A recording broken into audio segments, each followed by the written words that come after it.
Transparency లేదు, పారదర్శకత లేదు, స్కీములు లేవు. ఉన్నదల్లా ఏమిటి అని అంటే రెడ్ బుక్ రాజ్యాంగం నడుస్తూ ఉంది, విచ్చల విడిగా కరప్షన్ జరుగుతూ ఉంది. మామూలు స్థాయిలో కాదు, విచ్చల విడిగా కరప్షన్ జరుగుతూ ఉంది. పోలీసులు పూర్తిగా వీళ్ళ కాపలాదారులుగా వాడుకుంటూ ఉన్నారు, వీళ్ళ బంట్రొత్తులుగా పోలీసులను వాడుకుంటా ఉన్న పరిస్థితులు కనిపిస్తూ ఉన్నాయి. ఇలాంటి పరిస్థితుల మధ్య జరుగుతూ ఉన్నాయి. రాష్ట్రంలో ఈ ఉప ఎన్నికలు జరిగాయి. నిజంగా కొన్ని ఉదాహరణలు చెప్తా. ఎంత దారుణమైన పరిస్థితిలో ఈ రాష్ట్రంలో ప్రజాస్వామ్యాన్ని వీళ్ళు నడిపిస్తూ ఉన్నారు అని అంటే, తిరుపతిలో మీ అందరికీ గుర్తుండే ఉంటుంది, 48 స్థానాలు మనం గెలిస్తే వాళ్ళు గెలిచింది 1 స్థానం. తిరుపతి పరిస్థితి, ప్రజలు ఓటేస్తే ఇచ్చిన తీర్పు ఏమైంది? అక్కడ తిరుపతిలో మొన్న ఈ మధ్యకాలంలోనే ఎన్నిక జరిగింది, డిప్యూటీ మేయర్ ఎలక్షన్లకు. ఏకంగా మన కార్పొరేటర్లు ప్రయాణం చేస్తూ ఉన్న బస్సును ఏకంగా పోలీసు వాళ్ళే అడ్డుకొని, పోలీసు వాళ్ళే దాన్ని బస్సును ఆపి, ఆ బస్సులో ఉన్న ఎమ్మెల్సీని, ఆ కార్పొరేటర్లను పోలీసుల ఆధ్వర్యంలోనే కిడ్నాప్. బస్సు నిజంగా సిగ్గుండాలి ఈ మాదిరిగా చేయడానికి. విశాఖపట్నంలో జరుగుతూ ఉంది. విశాఖపట్నంలో ఉన్న 98 స్థానాలకు 58 స్థానాల్లో 56 స్థానాల్లో వైసీపీ గెలిచింది. ప్రజాస్వామ్యంగా మేయర్, వైసీపీ మేయర్. అలాంటి ప్రజాస్వామ్యబద్ధంగా గెలిచిన మేయర్ మీద అవిశ్వాస తీర్మానం. మన కార్పొరేటర్లందరినీ మనం క్యాంపులోకి తీసుకొని పోయి మనోళ్ళు పాపం జాగ్రత్తగా పెట్టుకునే ప్రయత్నం మనోళ్ళు చేశారు. క్యాంపులు లేకపోతే ఇళ్ళకు పోలీసులు వస్తున్నారు, వచ్చి భార్యలతో మీ మొగుళ్ళు ఏడుండారో మీరు చెప్పకపోతే మిమ్మల్ని స్టేషన్లోకి తీసుకొని పోతామని చెప్పి పోలీసులు. విశాఖపట్నంలో 40వ వార్డు కార్పొరేటర్ ఇంటికి పోలీసులు పోయి భార్యతో మాట్లాడిన మాటలు నిజంగా అసలు ఏమన్నా బుద్ధి జ్ఞానం ఉన్నోళ్ళు ఎవరైనా చేస్తారా? పోలీసుల్ని మాదిరిగా వాడుకునే కార్యక్రమం. రామగిరి మండలం, మన అనంతపురం జిల్లాలో, ఇక్కడ కూడా ఆశ్చర్యకరమైన విషయం. ఉన్నటి ఎన్ని ఎంపీటీసీలు అంటే 9 మనం గెలిస్తే వాళ్ళు 1 గెలిచినారు.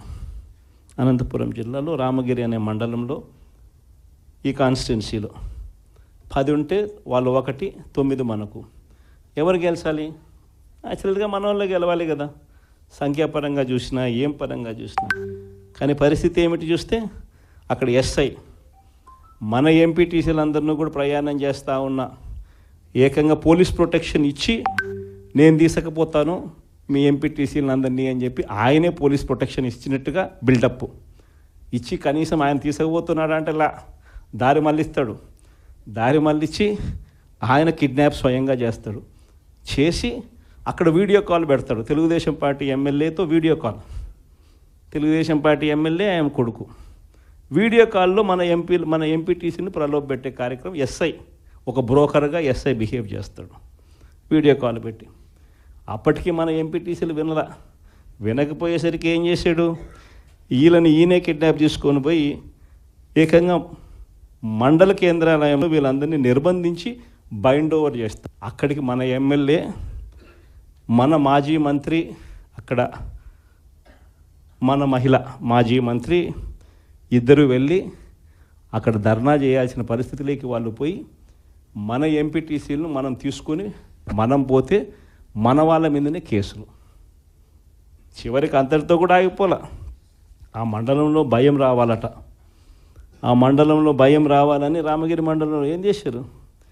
ఒక ఇంపార్టెంట్ బీసీ లీడర్ను, లింగమయ్య అనే ఇంపార్టెంట్ బీసీ లీడర్ను చంపేసినారు. పోలీసులు ఏం చేస్తూ ఉన్నారు? పోలీసుల సమక్షంలో ఏకంగా చంద్రబాబు నాయుడు గారు ప్రతి కాన్స్టిట్యున్సీలో చేయిస్తూ ఉండేది ఏమిటి? ఇదే నిజంగా ప్రజాస్వామ్యం? ఈ మాదిరిగా నిజంగా ప్రభుత్వం అన్నది పరిపాలన చేయాల్సింది ఈ మాదిరిగా చేయాలనా? ఇంకొక ఎగ్జాంపుల్, రామకుప్పం అంటే స్వయాన చంద్రబాబు నాయుడు గారు సొంత కాన్స్టిట్యున్సీ. చంద్రబాబు నాయుడు గారు స్వయాన సొంత కాన్స్టిట్యున్సీలో రామకుప్పంలో 16 ఎంపీటీసీలకు 16కు 16 మనమే గెలిచినాం. పోటీ పెట్టలా కనీసం ఈ మనిషి. పోటీ పెట్టినా వాళ్ళ ఒడుగు డిపాజిట్లు కూడా రాలా. 16కు 16 మనం గెలిస్తే అక్కడ ఎంపీటీసీ ఎన్నికల్లో మనకు ఎవరికి రావాలి మరి ఆ పోస్టు? మనకే రావాలి కదా. అక్కడలా 6 మందిని ప్రలోభ పెట్టాడు, పట్టి 6 మందిని తీసుకున్నాడు. సరే 6 మందిని ప్రలోభ పెట్టి తీసుకుపోయినా కానీ మిగిలిన 9 మంది మనం మిగిలిన ఒకరేదో చనిపోవడమో అనర్హత జరిగింది, మిగిలిన 9 మంది మన దగ్గరే ఉండరు. అట్లా వేసుకున్నా మనమే గెలవాలి కదా. ఏం చేస్తున్నాడు, వాళ్ళు ప్రయాణం చేస్తూ ఉన్న బస్సులు దారిలో పోలీసులు అడ్డుకుంటారు, వాళ్ళని కౌంటింగ్ దగ్గరికి పంపించకుండా చంద్రబాబు నాయుడు ఏం చేస్తూ ఉన్నాడు, కోరం లేకపోయినా కూడా వాళ్ళ మనిషి గెలిచినట్టు డిక్లేర్. 6 మందే, ఈ పక్క మన దగ్గర 9 మంది ఉన్నారు, వాళ్ళు మన వాళ్ళే. ఈయన ప్రలోభ పెట్టి తీసుకున్నాడు, కనీసం అక్కడైనా గెలవాలంటే కోరమన్నా ఉండాలి, అది లేదు. స్వయాన చంద్రబాబు నాయుడు గారు సొంత కాన్స్టిట్యున్సీ పోలీసులను ఈ మాదిరిగా వాడుకుని వ్యవస్థను కోరం లేకపోయినా కూడా డిక్లేర్ చేయించుకొని, అది కూడా ఏంది, ఒక చిన్న ఎంపీపీ పోస్టు, ముఖ్యమంత్రి స్థానంలో కూర్చున్నాడు మనిషి రాష్ట్రానికి, కుప్పానికి ఆయనే ఎమ్మెల్యే అయినా కానీ ఒక ఎంపీపీ స్థానానికి ముఖ్యమంత్రి స్థానంలో ఉన్న వ్యక్తి బలం లేకపోయినా నెంబర్లు లేకపోయినా వ్యవహరిస్తూ ఉన్న తీరు ఇది. ఇంకొకటి గోపవరం, ఇది మా కడప జిల్లా, దీంట్లో ఉప సర్పంచ్ పదవికి ప్రొద్దుటూరు కాన్స్టిట్యున్సీ నియోజకవర్గంలో ఉప సర్పంచ్ పదవికి సంబంధించిన ఎన్నిక. ఇందులో 19 గెలిచాం మనం, వాళ్ళు గెలిచింది కేవలం ఒక 4 ప్రలోభ పెట్టి తీసుకున్నారు. అయినా కూడా వాళ్ళ బలం ఎంత, ఆ 1 + ఈ 4 5, మిగిలిన 15 మనవే. ఏం చేస్తూ ఉన్నారు, ఉప సర్పంచ్ పదవి కౌంటింగ్ హాల్లోకి మేమే తీసుకొని పోతాం ఈ 15 మందిని అని చెప్పి వీళ్ళే పోలీసులు బండ్లో ఎక్కించుకొని